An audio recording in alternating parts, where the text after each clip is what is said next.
hiburan tanah air berduka lagi. Mbak Yu, paranormal yang kerap menerawang sepak terjang para artis berpulang.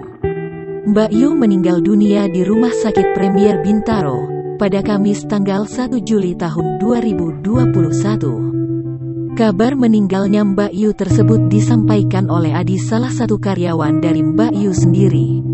Menurut penuturan Adi, Mbak Yu sempat dibawa ke Rumah Sakit Premier Bintaro. Akan tetapi ia menghembuskan napas terakhir. Belum diketahui penyebab kematian Mbak Yu hingga saat ini. Jenazahnya dikabarkan masih berada di RS Premier Bintaro. Hanya disampaikan informasi bahwa jenazah Mbak Yu akan langsung dibawa ke Salatiga, Jawa Tengah.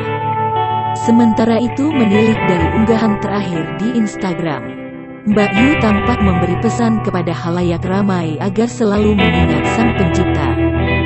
Jika mengalami kecewa dan sakit hati, Mbak Yu meminta kepada halayak ramai agar mengikhlaskan apa yang sedang terjadi dalam hidup saat ini.